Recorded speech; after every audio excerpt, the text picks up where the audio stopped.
Okay, so you must have saw the title, and I'll admit, I don't really like the character Michael is shaping up to be in the FNAF movies, especially as someone who adores Michael in the games.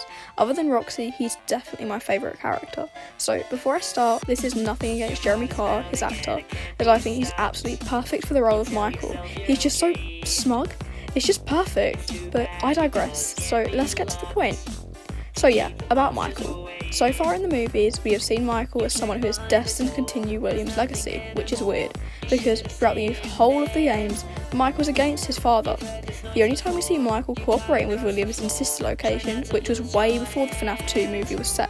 So, Michael would literally hate William by now. In my opinion, Michael, the movie version, is giving strong Elizabeth vibes, especially if Vanessa is literally the equivalent of Michael, the game version, in the movies, which has always confused me. If I'm being entirely honest, we see near the start of the second movie the Spectral Scoopers crew investigating the original pizzeria, where they are guided by Michael and one by one they meet their death. Other than McKenna Grace's character, I can't remember her name. And when they do, we see Michael smile. I mean, this is not the same guy who deeply regretted accidentally killing his younger brother, even though he was being manipulated by William, which yes, he probably is, which is why I'm not entirely mad, but anyway, he wouldn't just laugh it off. And when we see McKenna's character get possessed by Charlie, Michael just says, "Welcome back, Charlotte." If this is the same Michael I know and love, he would be aware that William killed Charlie, so he wouldn't just shrug it off. He knows the pain she's been through and he doesn't feel the slightest remorse.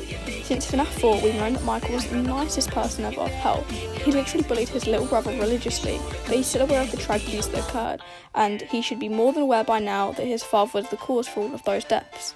The FNAF 3 movie is next, where Michael literally burns down the place and starts to hunt down his father. You can't just build that whole sequence up in an hour. It doesn't work like that. You can't build up his son's deep hatred for his father in an hour.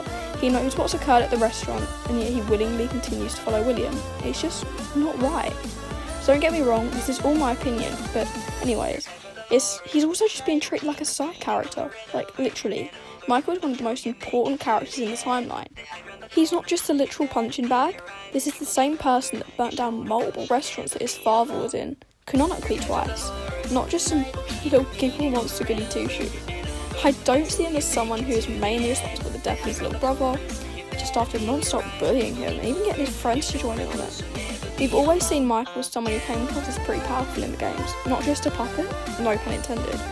As I mentioned, William did treat Michael as his puppet, but this was extremely early in the timeline, where this is more of a headcanon, but Michael was at his lowest point mentally after the bite, and was extremely easy to manipulate, which leads to Sister Location, where he literally gets betrayed by his sister. Poor Kai just wanted affection.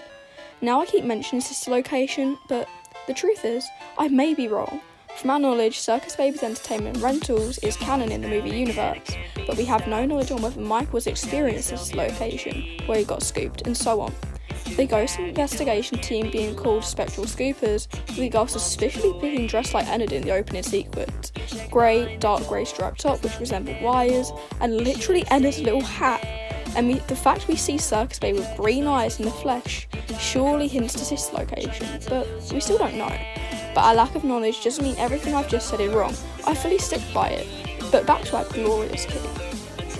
This is mainly in it for laughs, and is a really nitpicky thing, but he doesn't have gum. We learned from the logbook that Michael had a crippling addiction to chewing gum, and the one thing I noticed was the lack of gum. Michael will never be Michael without his chewing gum. But yeah, that's all I really have to say about him. I get the movie timeline is messed up, to say the least, but it's just really annoying how different Michael is, especially as a die-hard fan of him. I really hope we get to see a better representation of him in the third movie, especially as the games.